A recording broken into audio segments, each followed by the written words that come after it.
Assalamualaikum warahmatullahi wabarakatuh. Afrilitasari, cek dan SD Negeri Bandung, Kabupaten Temanggung. Di sini saya akan memaparkan tentang diseminasi budaya positif.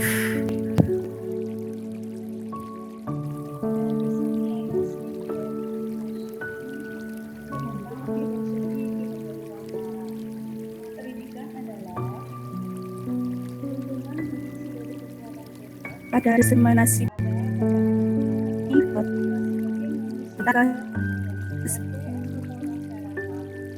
sebagai manusia dan sebagai anggota masyarakat dapat mencapai keselamatan dan kebahagiaan yang setinggi-tingginya. Budaya positif atau ekosistem positif. Maaf teman-teman, ini kelihatan atau tidak ya budaya positifnya? Bukan guru, lanjut. Budaya positif atau ekosistem positif ibarat bibit dan merawat bibit para menyiang gulma di sekitarnya, memberi air, memberi pupuk agar kelak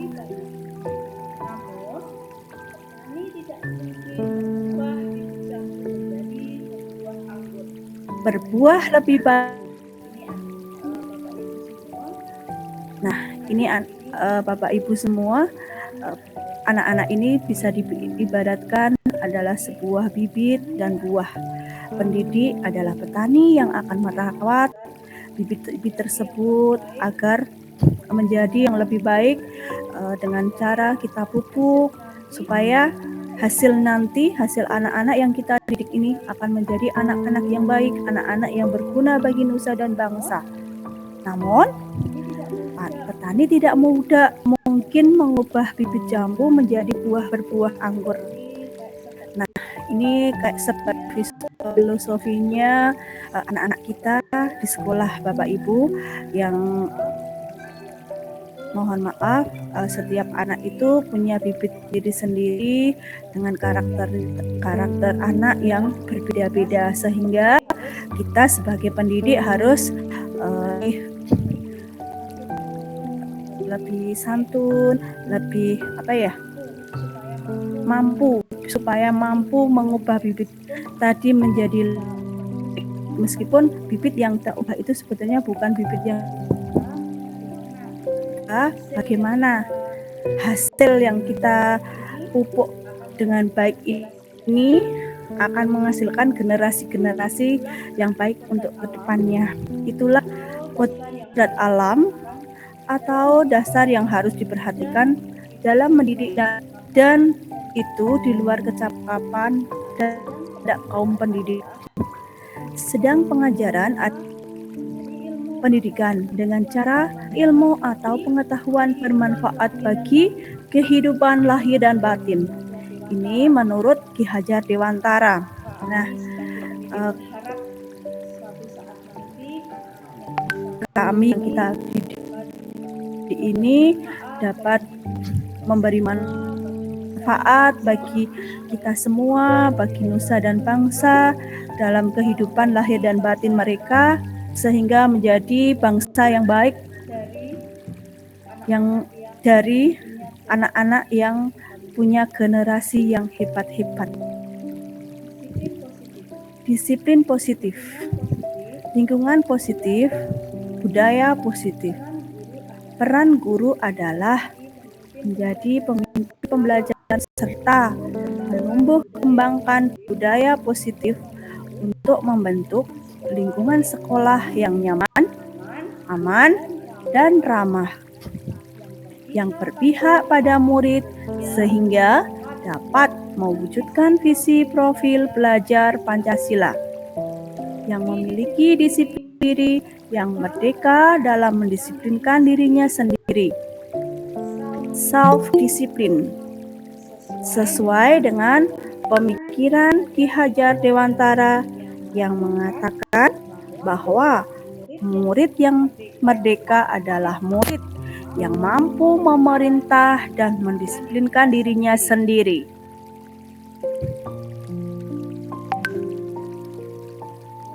Contoh di sini ada eksplorasi konsep. Yang pertama adalah merubah paradigma stimulus respon lawan teori kontrol. Yang kedua, arti disiplin ada 3 motivasi perilaku manusia. Yang ketiga, keyakinan kelas, hukuman dan penghargaan. 4. Kebutuhan dasar manusia. 5. Posisi kontrol. 6. Segitiga restitusi. Untuk selanjutnya adalah perubahan paradigma. Kegiatan kepalan tangan. Ada A dan ada B, Anda dan teman Anda. Coba, misalnya Bapak Ibu bisa mencoba secara kertas, bisa menuliskan benda atau sesuatu yang berharga untuk Anda. Bisa diletakkan di salah satu tangan atau genggaman tangan Bapak Ibu semua, dan genggam benda atau sesuatu tersebut segala daya. Buatlah sebuah kepalan.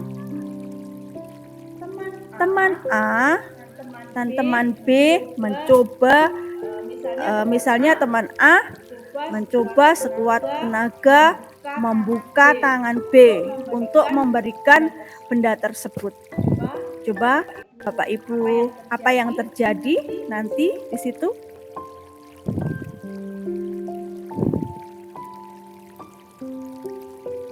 Yang selanjutnya adalah perubahan paradigma teori kontrol, ilusi kontrol. Ilusi guru mengontrol murid. Ilusi bahwa kritik dan membuat orang merasa bersalah dapat menguatkan karakter. Ilusi bahwa semua penguatan positif, efektif dan bermanfaat. Ilusi bahwa orang dewasa memiliki hak untuk memaksa.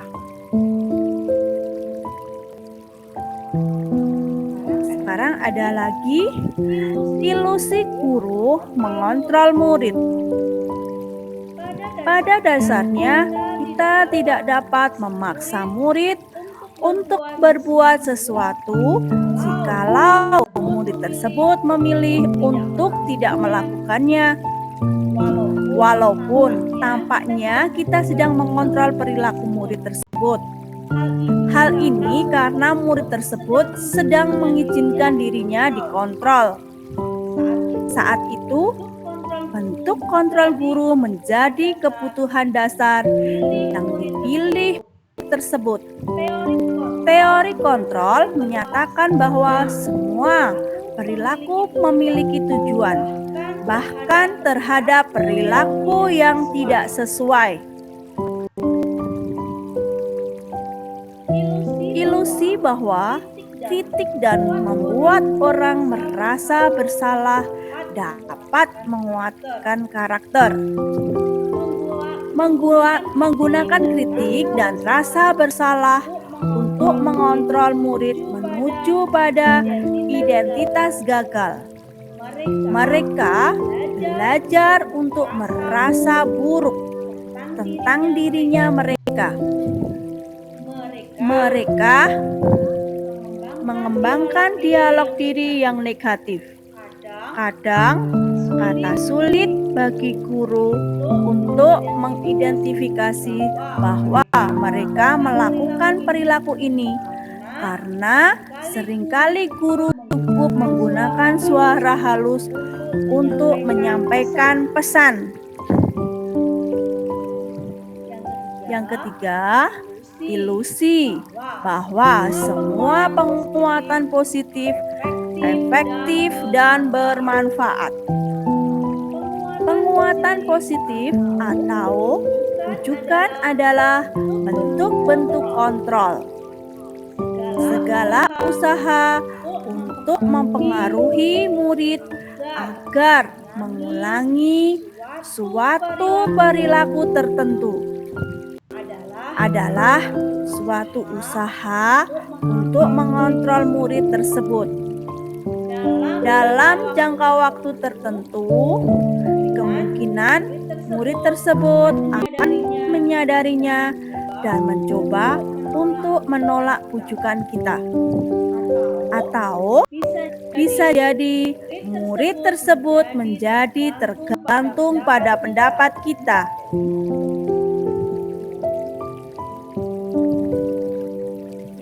Yang keempat, ilusi bahwa orang dewasa memiliki hak untuk memaksa. Banyak orang dewasa yang percaya bahwa mereka memiliki tanggung jawab untuk membuat murid-murid berbuat hal-hal tertentu. Apapun yang dilakukan dapat diterima selama ada sebuah kemajuan berdasarkan sebuah pengukuran kinerja. Pada saat itu pula, orang dewasa akan menyadari bahwa perilaku memaksa tidak akan efektif untuk jangka waktu panjang dan sebuah hubungan permusuhan terbentuk. Di sini ada perubahan paradigma stimulus respon teori kontrol. Bisakah kita mengontrol seseorang? Ini di sini ada stimulus respon teori kontrol. Dari stimulus respon kita mencoba mengubah orang agar berpandangan sama dengan kita. Dari teori kontrol, kita berusaha memahami pandangan orang lain tentang dunia. Yang kedua, stimulus respon perilaku buruk dilihat sebagai suatu kesalahan. Teori kontrol, semua perilaku memiliki tujuan. Orang lain bisa mengontrol saya. Ini menurut stimulus respon. Yang menurut teori kontrol, hanya Anda yang bisa mengontrol diri Anda. Stimulus respon yang selanjutnya adalah saya bisa mengontrol orang lain. Sedangkan teori kontrol, Anda tidak bisa mengontrol orang lain. Stimulus respon, pemaksaan ada pada saat rujukan gagal. Sedangkan teori kontrol, kolaborasi dan konsensus menciptakan pilihan-pilihan baru. Stimulus respon selanjutnya adalah memiliki model berpikir menang atau kalah. Sedangkan teori kontrol mempunyai model berpikir menang-menang. Yang selanjutnya, Bapak Ibu Guru, ini adalah tentang disiplin, makna disiplin. Apakah makna disiplin? Berasal dari bahasa Latin disciplina, ina yang artinya belajar. Makna asal dari kata ini berkonotasi dengan disiplin diri dari murid-murid Socrates dan Plato. Disiplin diri membuat orang menggali potensinya menuju sebuah tujuan atau apa yang dia hargai. Namun, dalam budaya kita, makna kata disiplin telah berubah menjadi sesuatu yang dilakukan seseorang pada orang lain untuk mendapatkan kepatuhan. Kecenderungan umum adalah menghubungkan kata disiplin dengan ketidaknyamanan, dengan apa yang kita hargai. Di sini ada teori tentang motivasi perilaku manusia.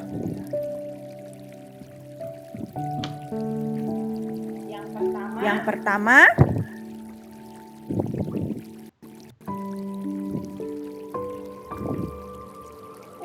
untuk menghindari ketidaknyamanan atau hukuman.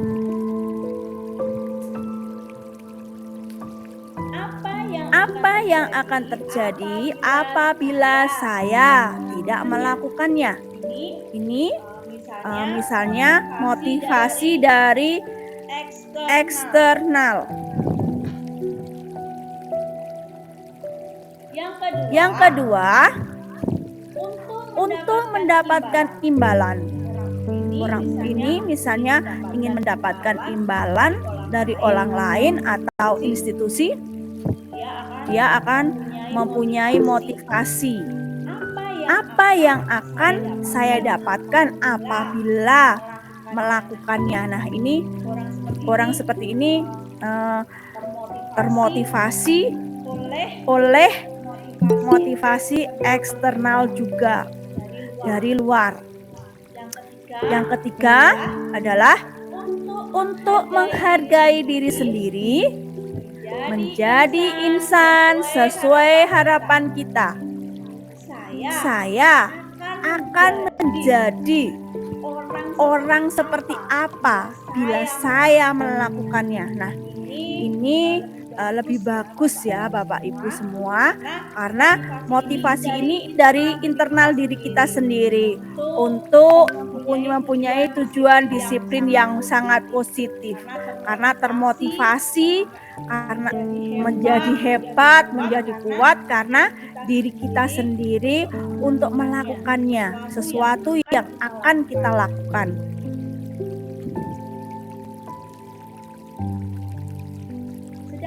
Sedangkan merdeka menurut Ki Hajar Dewantara, merdeka itu artinya tidak hanya terlepas dari perintah, akan tetapi juga cakap buat memerintah diri kita sendiri. Ki Hajar Dewantara, pemikirannya, konsepsi, keteladanannya, sikap merdeka. Ini dari cetakan kelima 2013. Nah, di sini Bapak Ibu ada budaya positif. Nah, di dalam budaya positif ini terdiri dari lingkungan yang positif, keyakinan kelas kita kepada anak-anak supaya menjadi lebih baik. Yang ketiga, misalnya dari peraturan kelas. Kita terkadang setelah membuat lingkungan yang positif, supaya dapat lingkungan yang positif, kita harus membuat keyakinan kelas dulu kepada anak-anakku semua, sehingga kita tercipta peraturan kelas yang sudah dikomunikasikan oleh anak-anak.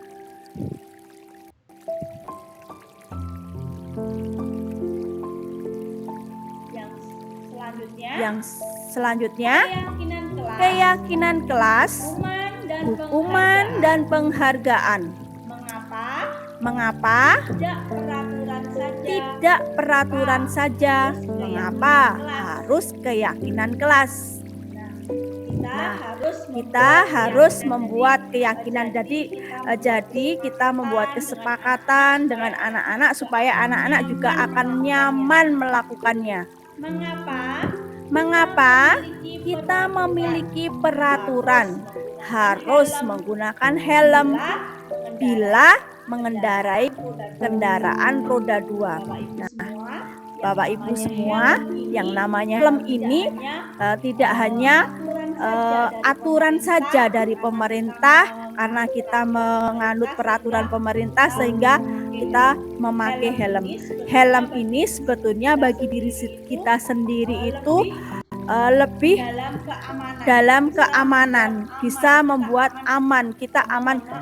Mohon maaf Bapak Ibu, ketika terjatuh karena kita memakai helm, kepala kita akan terlindungi dari benturan-benturan. Nah, ini yang membuat kita merasa termotivasi tetap menganut peraturan dari pemerintah supaya diri kita sendiri juga selamat, aman. Memiliki peraturan 3M, menggunakan masker, mencuci tangan, dan menjaga jarak 1,5 meter. Nah, Bapak Ibu semua, kemarin kita setelah mengalami pandemi, kita harus wajib menggunakan masker supaya kita terbebas atau terhindar dari virus, mencuci tangan supaya bersih, tidak ada kuman kita akan makan atau melakukan kegiatan, dan menjaga jarak 1,5 meter ini supaya virus yang ada di tempat seseorang itu tidak menular dengan orang lain. Ini hanya untuk menjaga saja Bapak Ibu. Yang selanjutnya, mengapa kita memiliki peraturan harus datang tepat waktu pada saat mengikuti pelajaran? Nah, supaya kita sebagai pendidik ini membuat aturan untuk datang tepat waktu. Kita sebagai pendidik harus mengajari pula kepada anak-anak kita berusaha datang lebih awal supaya anak-anak juga termotivasi. Oh, Bapak Ibu guru datang lebih awal, saya juga harus datang tepat waktu. Begitu, sehingga belajar mengajar tidak terganggu oleh waktu. Ini tentang disiplin waktu. Untuk mendukung motivasi intrinsik, kembali ke nilai-nilai, lebih menggerakkan seseorang dibandingkan mengikuti serangkaian peraturan. Nah, di sini Bapak Ibu melihat ada kesepakatan kelas. Guru dan murid itu saling menyayangi. Contoh seperti ini. Guru dan murid saling menyayangi. Apalagi saya sebagai guru di sekolah dasar yang notabene sekolah kelas rendah. Jadi antara murid dan guru itu harus punya kedekatan, harus lebih sayang ke anak-anak, ini lebih ditonjolkan supaya anak-anak lebih mudah kita ajari, mereka lebih fokus dengan kita karena kita merasa sudah sayang, sudah dekat dengan mereka. Nah, yang kedua, kamu harus semangat belajar. Nah, ini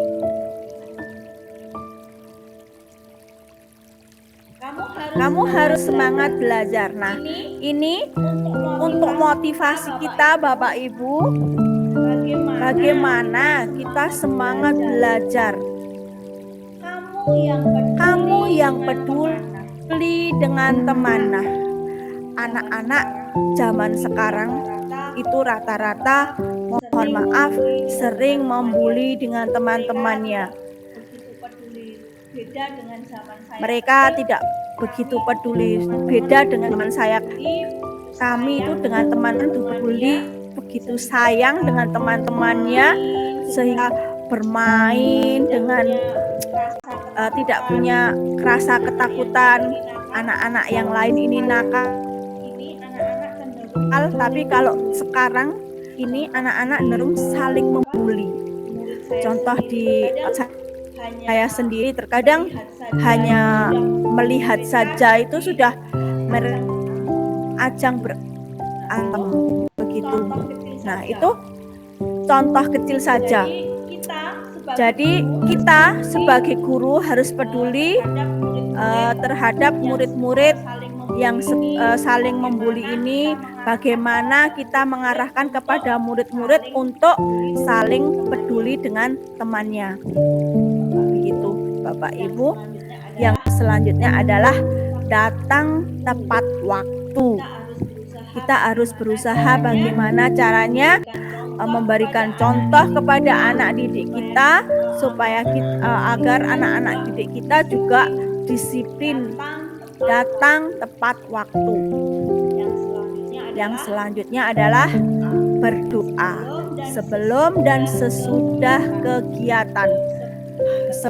Kesepakatan kita sebelum kita melakukan pembelajaran, kita harus berdoa sesuai dengan keyakinan masing-masing.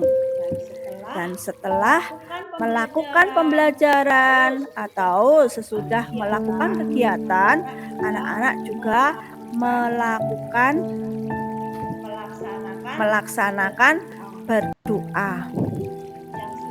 Yang selanjutnya, kesepakatan kelas selanjutnya adalah aktif dan pelajaran.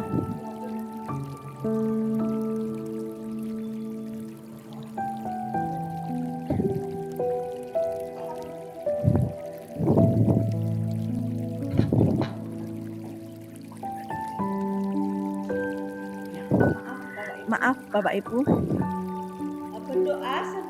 Berdoa sebelum dan sesudah kegiatan tadi sudah ya. Nah, aktif dalam pelajaran. Kita sebagai guru harus pandai bagaimana caranya kita bisa aktif dalam pembelajaran. Anak-anak tertarik dengan apa yang kita sampaikan, materi apa yang kita sampaikan itu dengan misalnya kalau kelas rendah itu dengan memberi contoh-contoh yang konkret seperti gambar atau poster-poster, misalnya boneka atau apalah yang bisa mereka lihat secara konkret itu bagi anak-anak akan lebih menarik dalam pembelajaran, sehingga mereka akan lebih fokus ketika kita mengajar dengan anak-anak itu. Mereka karena sudah senang dengan gurunya, maka mereka akan fokus.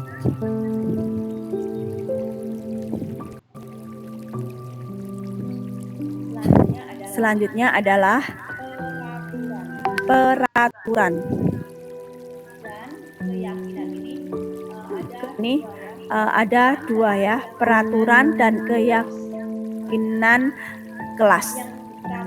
Yang peraturan selalu kembalikan buku ke tempatnya. Nah, di keyakinan kelas ini anak-anak belajar bertanggung jawab supaya ketika mereka sudah menggunakan buku-buku itu akan selalu mengembalikan buku tersebut ke tempatnya, tidak berantakan. Nah, ini keyakinan kelas ini masuk pada tanggung jawab. Misalnya peraturan lagi, dilarang mengganggu orang lain. Nah, Pada peraturan ini kita tidak boleh mengganggu orang lain. Kita memberikan motivasi atau contoh-contoh kepada anak supaya anak-anak ini tidak mengganggu orang lain, lebih menghormati orang lain ini sebagai keyakinan kelasnya. Hadir di sekolah 15 menit sebelum pembelajaran dimulai. Keyakinan kelasnya adalah menghormati orang lain, berkomitmen. Yang selanjutnya, peraturan selanjutnya, dilarang melakukan kekerasan. Nah, ini seringkali untuk anak-anak SD yang agak besar, contohnya kelas 4, kelas 5, kelas 6, ini seringkali mereka bermain dengan tidak sadar sudah melakukan kekerasan terhadap teman-temannya. Nah, ini bagaimana kita akan membuat peraturan di sekolah atau di kelas supaya kita melarang melakukan kekerasan terhadap teman. Keyakinan kelasnya adalah keselamatan atau menghormati orang lain. Kita bagaimana caranya kita memotivasi kepada anak-anak untuk menghormati orang lain, mereka supaya punya karakter yang lebih baik. Yang selanjutnya, peraturannya dilarang menggunakan narkoba. Nah, anak-anak yang berada di perkotaan kemungkinan ini sudah beberapa yang sudah mengenal penggunaan narkoba ini, mungkin melalui makanan-makanan kecil atau mainan-mainan yang menurut mereka menarik, itu bisa dimasuki narkoba. Nah, kita sebagai guru harus lebih waspada bagaimana anak-anak kita ini akan terhindar dengan penggunaan narkoba yang dengan berbagai jenis yang membuat anak-anak ini tertarik terhadap penggunaan narkoba. Nah, pada keyakinan kelas untuk narkoba ini adalah untuk kesehatan kita. Selain untuk kesehatan, narkoba ini memang dilarang oleh pemerintah, kecuali ada obat-obat tertentu yang memang oleh medis digunakan untuk mengobati pasien atau digunakan yang lebih positif. Nah, ini kita sebagai guru harus waspada dan berhati-hati terhadap penggunaan narkoba. Yang selanjutnya, bergantian atau menunggu giliran. Nah, anak-anak sebagai pendidik kita harus memberi pengertian kepada anak-anak untuk bergantian atau menunggu giliran. Contohnya misalnya ketika anak-anak akan melakukan sholat. Nah, ini biasanya tempat wudhunya hanya terbatas, sehingga bagaimana caranya kita sebagai seorang pendidik memberikan penguatan atau motivasi kepada anak-anak atau peringatan kepada anak-anak untuk saling menunggu bergantian dengan sabar. Itu artinya kita bisa menghormati orang lain atau bersabar keyakinan kelasnya. Yang selanjutnya adalah peraturan gunakan masker. Bapak Ibu semua, kita baru saja mengalami pandemi, sudah belum terbebas 100% dari pandemi atau virus yang bisa membuat kesehatan kita terganggu, sehingga kita harus menggunakan masker. Nah, ini bisa disosialisasikan kepada anak-anak supaya anak-anak juga bisa menggunakan masker. Keyakinan kelasnya adalah kesehatan dan keselamatan. selanjutnya adalah jangan berlari di kelas atau di koridor. Nah, ini terutama anak-anak yang berada di SD, anak kecil maupun anak yang sudah di kelas atas ini seringkali saya mendapati anak-anak ini berlari-larian di depan kelas atau bahkan di dalam kelas. Itu anak-anak berlari-lari. Nah, bagaimana caranya? Kita membuat aturan jangan berlari di kelas atau di koridor depan. Biasanya di depan kelas itu anak-anak justru asik bermain dengan berlari-lari, berkejar-kejaran dengan teman-temannya, sehingga mereka tidak begitu memperdulikan keselamatan orang lain karena mereka asik berlari-larian mengejar temannya. Nah, itu kadang tidak melihat, oh teman saya bisa tertabrak. Nah, ini tidak terfikirkan oleh mereka karena asik sekali. Nah, dalam keyakinan kelas ini kita bisa masuk pada keselamatan maupun keamanan. Gitu. Dihukum oleh penghargaan. Pengaruh jangka pendek dan jangka panjang.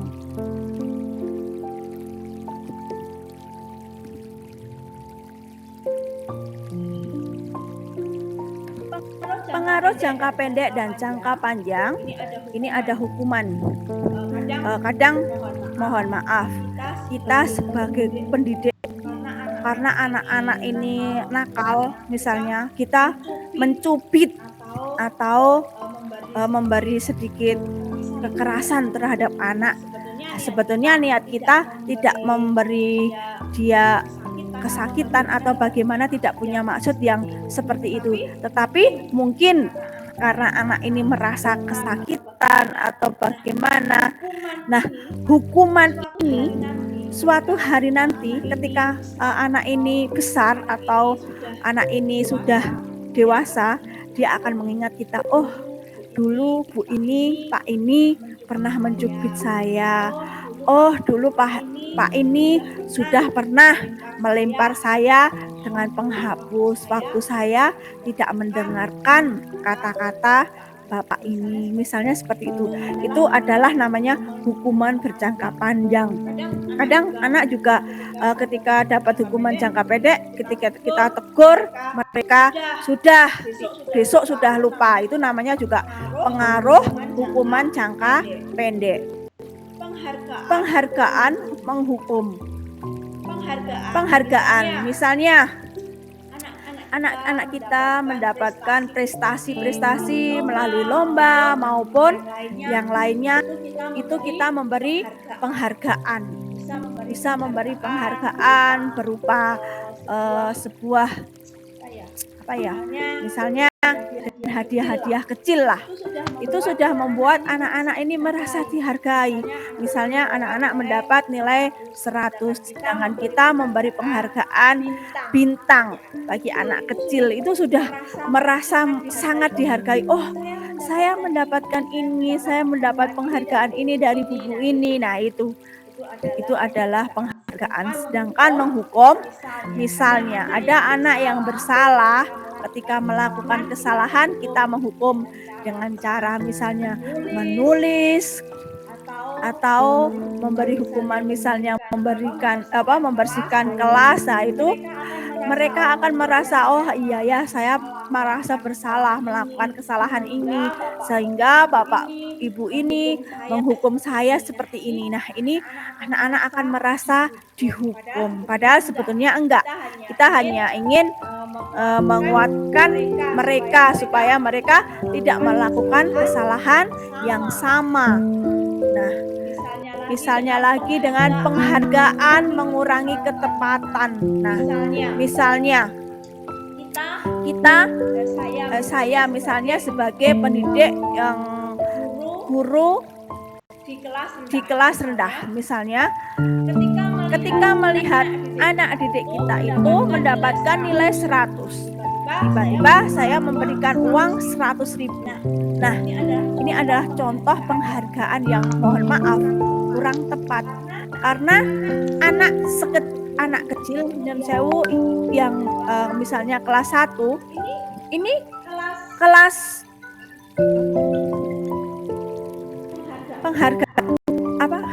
penghargaan mengurangi ketepatan, karena kelas 1 ini belum tepat. Kalau saya kasih uang 100.000, mereka akan kebingungan untuk apa uang 100.000 ini. Nah, beda lagi ketika anak itu SMA.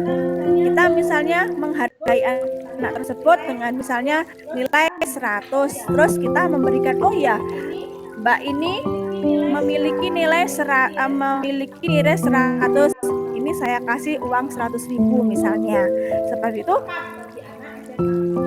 tepat bagi anak SMA, tapi tidak tepat bagi kelas 1 SD. Begitu pula misalnya sebagai orang tua merasa puas sekali dengan anak-anak yang anaknya berprestasi, mempunyai ranking 1, sehingga anak sekecil ke SD diberikan hadiah sepeda motor. Nah, itu adalah penghargaan yang mengurangi ketepatan. Kenapa? Karena anak usia SD itu belum saatnya mendapatkan hadiah sepeda motor, itu belum saatnya. Itu mungkin lebih tepat kalau Bapak Ibu di rumah atau kita sebagai orang tua memberikan hadiah itu ketika mereka dewasa, seperti anak-anak usia kuliah, mahasiswa, itu mereka tepat untuk aktivitas sekolah, bisa digunakan untuk aktivitas sekolah. Nah, begitulah Bapak Ibu. Yang selanjutnya adalah penghargaan tidak efektif. Contohnya, anak yang pandai berolahraga itu harusnya diberikan alat-alat olahraga sehingga mereka merasa termotivasi lagi. Misalnya anak tersebut pintar bermain badminton. Nah, kita membelikan raket atau apa atau bagaimana, itu akan lebih efektif, mereka akan termotivasi untuk lebih baik, lebih maju lagi. Tapi ketika kita memberi penghargaan, ketika anak kita mendapatkan juara di bidang olahraga, tiba-tiba kita memberikan sepeda motor yang bukan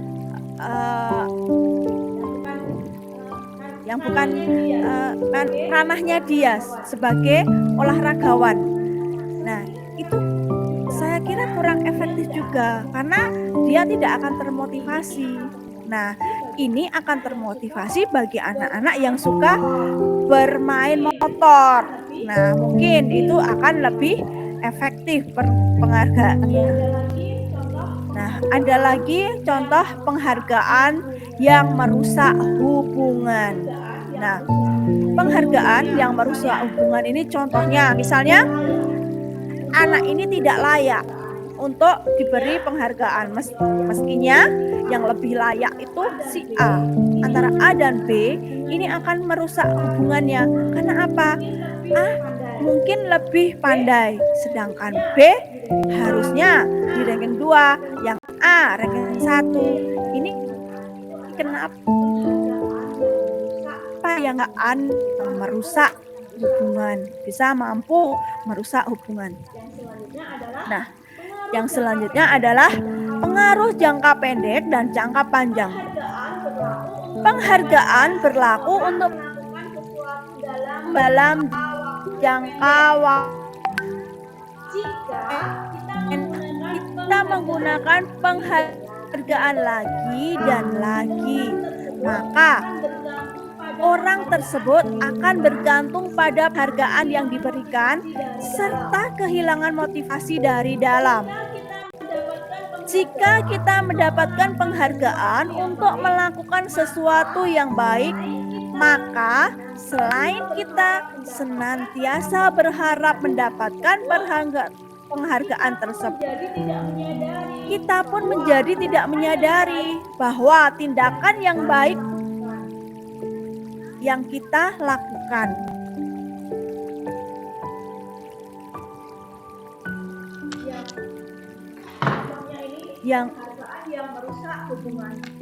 contohnya ini penghargaan yang merusak hubungan. Ketika seseorang diberi penghargaan atau dipuji di depan orang banyak, maka yang lain akan merasa iri dan sebagian dari mereka akan tidak menyukai orang yang diberikan penghargaan tersebut. Jika seorang guru sering memberikan penghargaan kepada murid-muridnya, besar kemungkinan murid-muridnya termotivasi hanya untuk menyenangkan gurunya saja. Nah, ini hati-hati ya bagi kita sebagai pendidik untuk memberikan penghargaan kepada murid-muridnya. Ini kita harus melihat-lihat dulu dengan situasi dan kondisi anak-anaknya. Mereka tidak akan bersikap jujur kepada guru tersebut. Terkadang membuat mereka merasa hanya termotivasi untuk menyenangkan gurunya saja supaya gurunya merasa puas. Tetapi dengan cara kita tidak rusak karakter anak tersebut untuk bersikap jujur.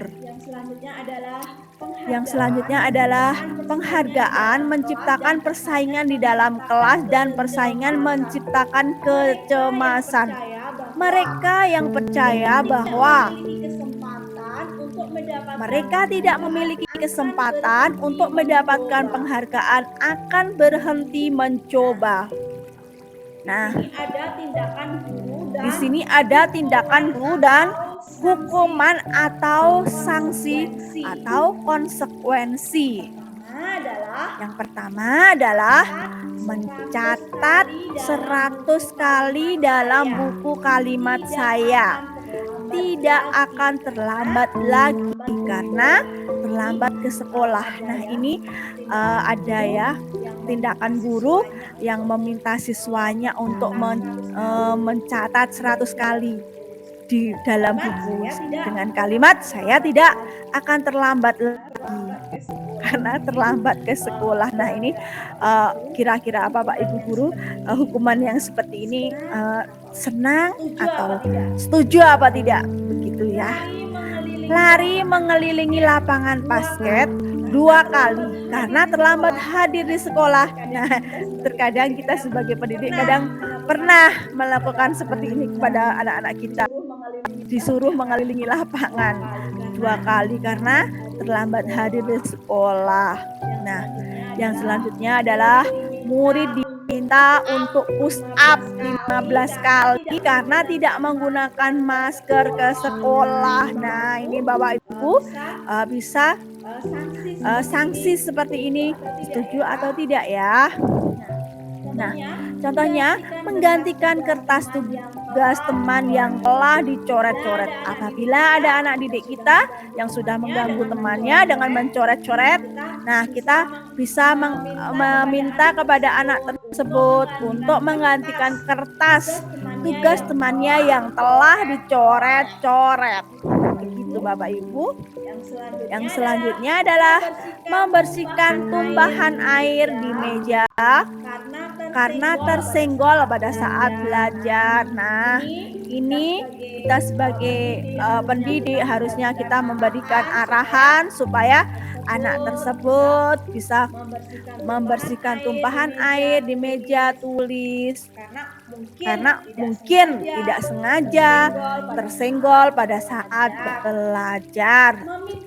Meminta murid tidak mengenakan sepatu seharian di sekolah karena tidak menggunakan sepatu hitam.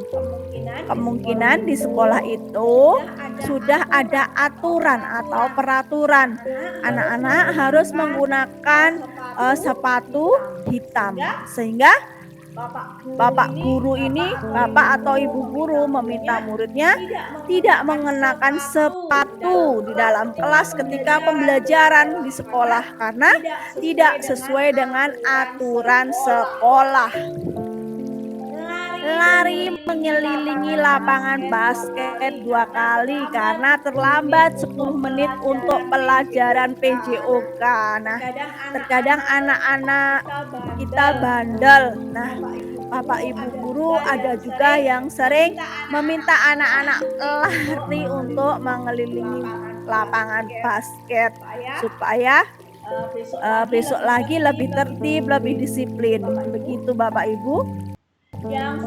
Yang selanjutnya adalah perbedaan hukuman dan sanksi atau konsekuensi. Yang pertama adalah hukuman. Sesuatu yang menyakitkan harus terjadi. Nah, ini merasa anak-anak sesuatu itu, hukuman itu adalah sesuatu yang menyakitkan dan harus terjadi. Misalnya dia merasa bolos, ini pasti akan dimarahi oleh bapak ibu guru, akan disuruh ini, disuruh itu. Nah, ini akan membuat sesuatu yang menyakitkan bagi anak-anak. Nah, sedangkan sanksi itu adalah sesuatu harus terjadi. Nah, contohnya kita punya kesepakatan kelas. Anak yang mengambil barang temannya harus mengganti begitu. Nah, anak yang kecil biasanya sudah terfikirkan, aduh, aku harus mengganti, harus terjadi ini. Bapak ibu guru bisa marah kalau tidak mengganti. Nah, ini namanya konsekuensi dari apa yang dia langgar. Membuat anak sakit fisik maupun hati untuk jangka waktu lama. Terkadang anak-anak ini bermain dengan teman-temannya dengan menyakiti fisik, misalnya tidak sengaja dengan menendang atau membuat kata-kata yang menyakiti temannya sendiri. Ya, ini anak itu akan membuat anak merasa tidak nyaman. Nah, tidak nyaman dalam waktu pendek. Contoh, misalnya ada sedikit pembulian dengan teman. Nah, itu mereka ketika belajar mengajar akan merasa tidak nyaman, Bapak Ibu.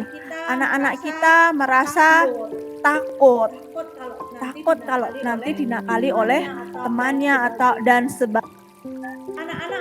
Anak-anak membenci kedisiplinan. Contoh, ketika hari Senin anak-anak ini harus menggunakan topi misalnya seperti itu. Nah, kebetulan misalnya ada salah satu anak yang tidak lupa membawa topi ketika hari Senin. Nah, harusnya dia mematuhi aturan sekolah. Nah, ini anak ini tidak, entah itu karena kelalaiannya atau lupa atau memang sengaja ditinggal.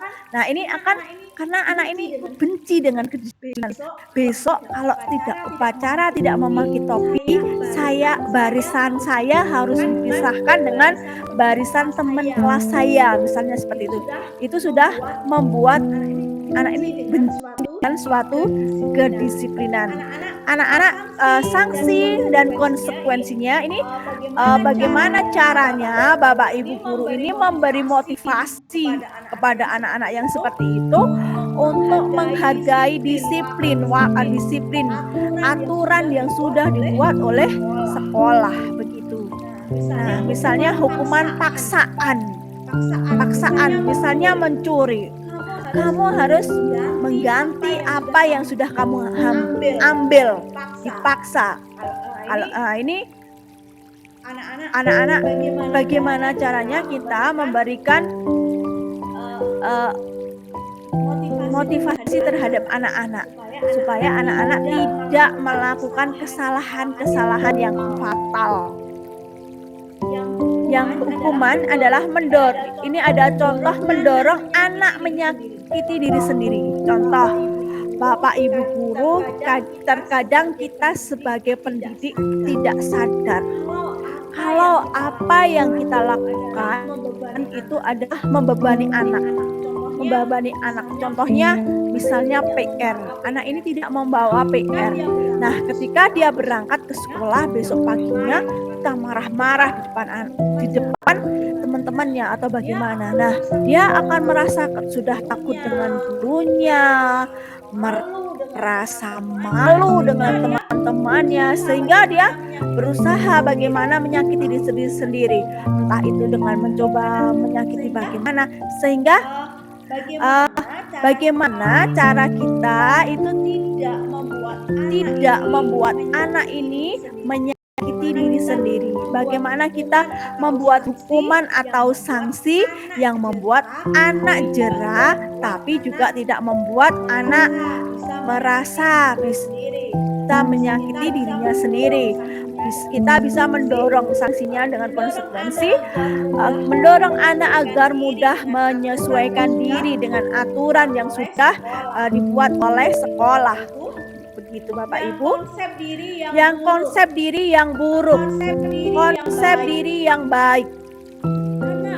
Anak belajar untuk menyembunyikan kesalahan. Misalnya, ketika anak mendapatkan nilai jelek dari bapak ibu gurunya, dia bagaimana caranya menyembunyikan kesalahan-kesalahan tersebut kepada orang tuanya, supaya ketika dia di rumah merasa nyaman, tidak dimarahi oleh kedua orang tuanya. Itu anak bisa saja belajar menyembunyikan kesalahan. Nah, ini seharusnya tidak terjadi ya Bapak Ibu. Nah, sanksi dan konsekuensinya, anak harus belajar untuk mematuhi peraturan di sekolah. Misalnya, bagaimana caranya kita bisa mendapatkan nilai 6 atau 5, supaya ketika kita pulang tidak harus berbohong kepada orang tua.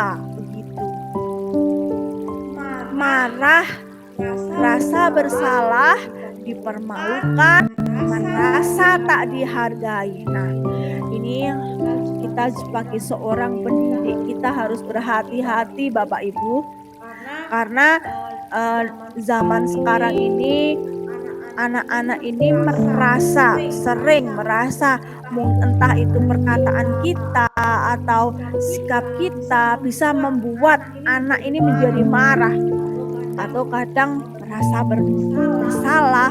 Oh iya ya, Bu Guru kok bilang seperti ini. Jadi mereka merasa bersalah ketika Bapak Ibu guru misalnya menegur dia ketika murid kita melakukan kesalahan di depan teman-temannya, terus kita menegur mereka di depan teman-temannya, rasanya mungkin anak tersebut merasa dipermalukan. Alangkah baiknya Bapak Ibu guru ini lebih baik memanggil anak ini, kita sharing dari hati ke hati, kita tanyakan mengapa tadi melakukan seperti ini. Mungkin anak tersebut akan lebih nyaman daripada kita memarahi tersebut atau di depan teman-temannya. Nah, ini anak akan merasa sangat dipermalukan, sangat sakit ketika kita diperlakukan seperti itu. Nah, begitu ya Bapak Ibu. Karena mereka anak-anak merasa tak dihargai. Contohnya, ketika anak-anak sudah berusaha semaksimal mungkin untuk mendapatkan nilai yang bagus, tapi mungkin hanya dapat nilai angka 6 atau angka 7 saja. Bagi murid ini, dia sudah berusaha mati-matian bagaimana caranya bisa membuat gurunya senang, membuat orang tuanya senang. Tapi terkadang kita sebagai orang yang dia ingin minta perhatian dari kita, justru membuat dia kecewa. Alah, cuma nilai segini, kamu kok cuma dapat nilai 6, kamu dapat nilai 7. Nah, itu adalah hal yang merasa anak ini tidak dihargai. Nah, itu perbedaannya hukuman dan sanksi. Misalnya kalau konsekuensi, kehilangan hak dibuat tidak nyaman. Jadi misalnya tidak nyaman itu tadi, ada hal yang dia merasa sudah maksimal, tapi bapak ibunya tidak menghargai, bapak ibu gurunya tidak menghargai, itu akan merasa tidak nyaman, sangat tidak nyaman. Sementara diasingkan untuk anak-anak ini dikuatkan supaya anak-anak ini lebih baik. Berikut ini 5 kebutuhan dasar manusia. Nomor 1 adalah merasa diterima, love and belonging. Nah, kita sebagai dasar manusia, contohnya ketika murid kita ada anak baru, terus kita bagaimana kita perkenalkan dengan murid-murid yang lama. Ketika murid-murid ini yang lama ini mereka welcome, menerima dia akan merasa diterima, akan merasa nyaman, merasa senang. Itu tidak hanya terjadi pada anak-anak saja, bahkan bisa terjadi bagi kita sebagai orang tua. Yang kedua adalah kebutuhan dasar manusia adalah bertahan hidup, survival, begitu. Yang ketiga adalah kebebasan. Kita sebagai manusia berhak punya kebebasan. Misalnya bebas merdeka, bukan bebas berarti yang negatif ya Bapak Ibu. Yang keempat adalah kesenangan. Kita merasa senang dengan apa yang sudah kita capai. Nah, itu adalah merasa kesenangan. Yang kelima adalah penguasaan. Misalnya kita sudah akan merasa bangga, merasa senang apabila kita sudah menguasai materi atau ilmu yang harus kita dapatkan. Nah, itu namanya kepuasan. Kebutuhan dasar manusia adalah penguasaan materi atau ilmu yang harus kita dapatkan. Begitu Bapak Ibu. Ada 5 posisi kontrol: motivasi, identitas gagal, kontrol dari luar, identitas berhasil atau sukses, kontrol dari identitas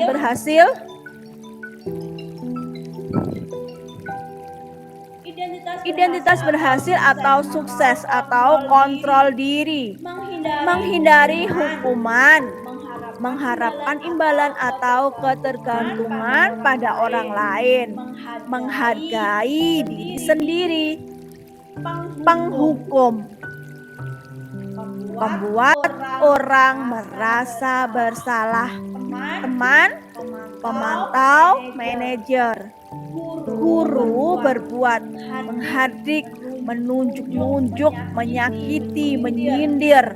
Itu misalnya hukuman dari guru. Membuat orang merasa bersalah. Contohnya berceramah dan mengatakan seharusnya kamu ini. Nah, ibu sangat kecewa dengan sikap kamu. Nah, ini membuat orang merasa bersalah. Mengharapkan imbalan dari teman. Ini misalnya membuat alasan-alasan untuk muridnya. Pemantau menghitung dan mengukur, sedangkan manajernya mengajukan pertanyaan-pertanyaan. Yang selanjutnya, motivasinya, guru berkata, kalau kamu tidak melakukannya, awas ya, rasakan misalnya. Itu kayak bentuk hukuman, kata-kata yang menghukum. Nah, membuat orang merasa bersalah. Kamu sudah tahu. Ibu lebih sekali mengatakan, ibu stres. Nah, itu membuat orang akan merasa bersalah dengan kata-kata kita yang seperti itu, Bapak Ibu. Nah, misalnya dengan teman, ayolah lakukan demi ibu, misalnya seperti ini. Masa sih kamu tidak mau? Ingat, tidak pernah ibu bantu. Nah, ini adalah imbalan, sesuatu imbalan, kata-kata imbalan. Sedangkan untuk pemantaunya, apa peraturannya? Manajernya, apa yang bisa kita kerjakan untuk memperbaiki masalah ini? Hasil dengan hukuman ini bisa aja anak itu memberontak, menyalahkan orang lain, berbohong. Bisa saja membuat orang ini merasa bersalah dengan menyangkal, bohong gitu. Misalnya dengan teman bisa ketergantungan, dengan pemantau bisa menyesuaikan diri bila diawasi. Sedangkan dengan manajer menguatkan pribadi. Motivasi yang lain, kalian dengan dunia berkualitas. Murid meletakkan guru di luar dunia berkualitas. Murid meletakkan guru di dalam dunia berkualitas sebagai orang yang sangat penting di dunia. Murid meletakkan guru, peraturan dan hukuman di dunia yang berkualitas. Sedangkan identitas berhasil atau sukses ini, murid meletakkan dirinya sebagai individu yang positif dalam dunia yang berkualitas. Motivasinya murid berkata, biarkan saja nanti juga marah-marah lagi. Nah, itu kayak hukuman. Pembuat orang merasa bersalah, maafkan saya. Dengan teman misalnya, saya pikir bapak atau ibu teman saya, ternyata begitu. Nah, ini mengharapkan imbalan atau ketergantungan pada orang lain. Beberapa banyak bintang yang saya harus peroleh, berapa halaman yang harus saya tulis. Nah, itu pemantau. Nah, sedangkan identitas yang berhasil atau sukses, bagaimana caranya saya bisa memperbaiki keadaan. Dampaknya pada murid mengulangi kesalahan, merasa rendah diri, merasa lemah, tidak mandiri dan tergantung, menitik beratkan pada sanksi atau hadiah untuk dirinya. Sedangkan bisa mengevaluasi diri bagaimana cara memperbaiki diri. Nada suara, apa yang tersampaikan dari sebuah pesan. Kata-kata 100%, nada suara 30%, nonverbal atau bahasa tubuh ini 55%. Kegiatan tugas Bapak Ibu guru bersama-sama pada hitungan ketiga, praktikkan nada suara kelima, posisi kontrol dengan teman di samping ya Bapak Ibu. Penghukum, pembuat orang lain merasa bersalah. Teman, pemantau atau Bapak Ibu sebagai manajernya. Begitu Bapak Ibu.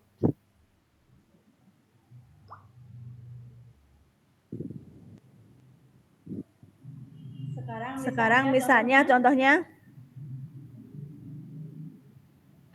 apa yang sedang kamu kerjakan? Kapan saya bisa harapkan ini selesai? Berapa banyak uang yang kau gunakan untuk kegiatan itu?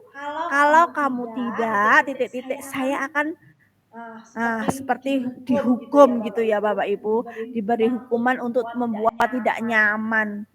Nah, siapa yang mengatakan saya kecewa sekali dengan kamu? Yang kedua, kamu tidak pernah benar melakukannya. Yang ketiga, ayolah lakukan demi saya ya. Yang keempat, apakah kamu mau mendapatkan stiker bintang ini? Yang kelima, bagaimana kamu bisa menyelesaikan masalah ini? Yang enam, kamu selalu berpikir paling terakhir. Begitu Bapak Ibu.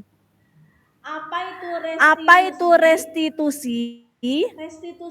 Restitusi adalah proses menciptakan kondisi bagi murid untuk memperbaiki kesalahan mereka, sehingga mereka bisa kembali pada kelompok mereka dengan karakter yang lebih kuat. Ini menurut Gosen pada tahun 2004.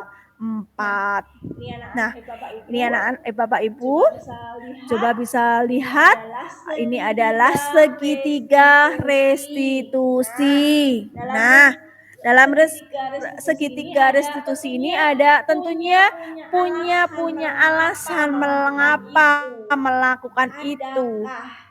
Adakah cara yang lebih efektif untuk mendapatkan apa yang kamu butuhkan? Nah, misalnya keyakinan kelas apa yang telah kita sepakati? Kamu ingin menjadi orang yang seperti apa? Nah, ini adalah misalnya segitiga restitusi ini ada validasi tindakan yang salah, menanyakan keyakinan, menstabilkan identitas, begitu Bapak Ibu.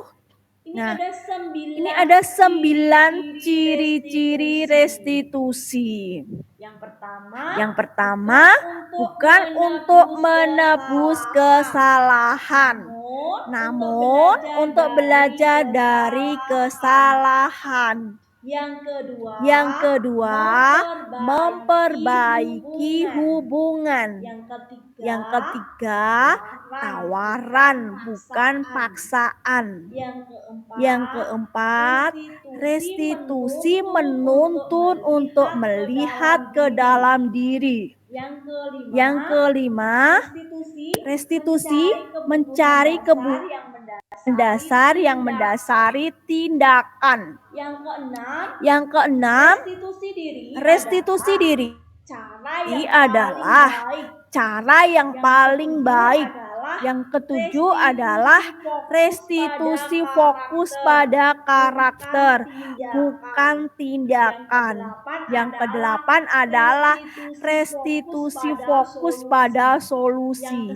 Yang kesembilan adalah restitusi mengembalikan murid yang berbuat salah pada kelompoknya. Begitu Bapak Ibu. Yang selanjutnya yang kedua adalah validasi tindakan yang salah. Membantu siswa mengenali basic need atau kebutuhan yang ingin dipenuhinya ketika melakukan kesalahan itu. Pada dasarnya, setiap tindakan manusia tujuannya adalah memenuhi basic needs atau apakah itu power, freedom, love and belonging, fun atau survival. Guru berkata, kamu bisa saja kan melakukan hal yang buruk, tapi kamu tidak melakukannya kan? Yang kedua misalnya, kamu pasti punya alasan mengapa melakukannya. Yang ketiga adalah apa yang penting bagi kamu.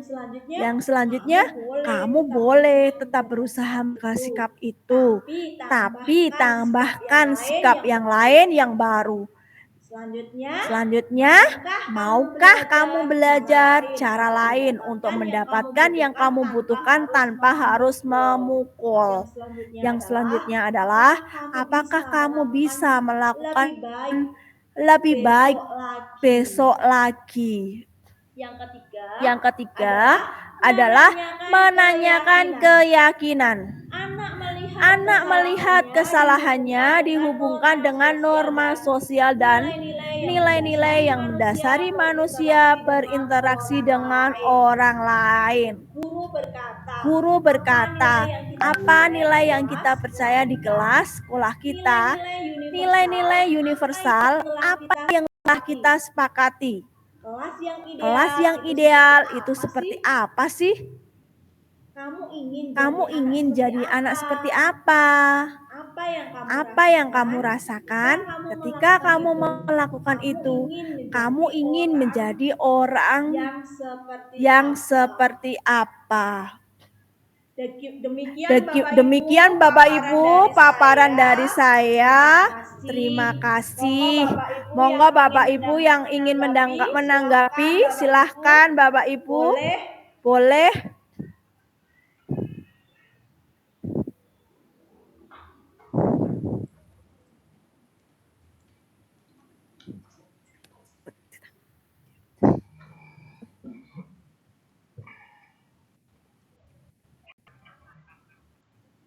Izin bertanya, Bu.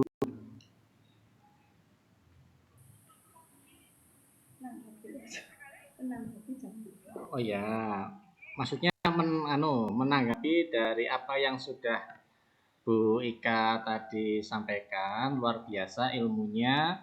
Terus saya terkesan ini Bu, banyak ilmu yang kami dapatkan dari paparan Bu Ika ini tadi.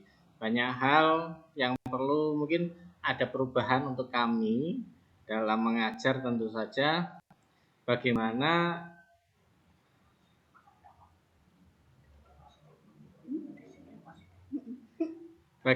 melaksanakan disiplin positif di kelas kami maupun di sekolah. Jadi terima kasih atas ilmu yang sudah diberikan. Semoga ilmu ini bermanfaat untuk saya secara pribadi, untuk sekolah, serta teman-teman yang ada di sekolah. Nanti akan kami sampaikan, Bu Ika.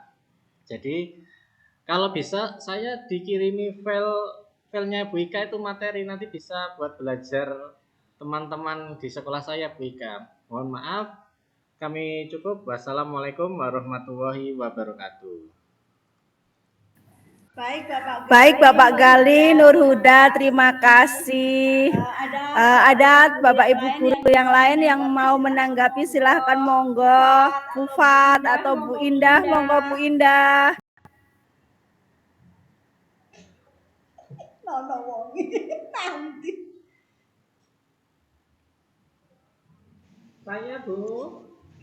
Saya Bu, Ya monggo silahkan. saya juga sepakat dengan Pak Gali. Jadi ilmu yang diberikan oleh Bu Ika barusan ini membuat saya terbuka pemikiran kami tentang disiplin positif, Bu. Jadi sering-sering saja mengadakan kegiatan seperti ini.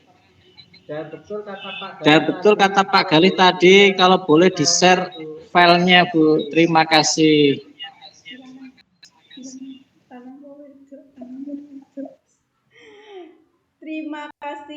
Terima kasih buat Bu Mas Samah ya atas tanggapannya. Semoga paparan saya kali ini bermanfaat bagi Bapak Ibu semua. Terima kasih. Demikian Bapak Ibu paparan saya tentang budaya positif. Terima kasih. Begitu Bapak Ibu. Sekian. Wassalamualaikum warahmatullahi wabarakatuh. Sebelumnya mohon maaf Bapak Ibu, bisa on kamera.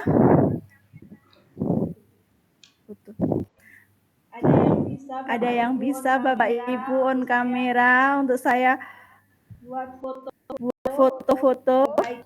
Oh, baik Pak Gali, terima kasih Pak Gali. Kita foto. Oke, terima kasih Bu Ika. Kita foto dulu. Terima kasih ilmu yang sudah dibagikan. Mungkin karena kendala sinyal, mungkin teman-teman yang lain agak kesusahan untuk buka kamera, enggak apa-apa. Kami dokumentasikan dengan hitungan ketiga. 1, 2, 3. Ya, terima kasih. Terima kasih sekali Bu Ika. Terima kasih. Terima kasih semuanya teman-teman. Assalamualaikum.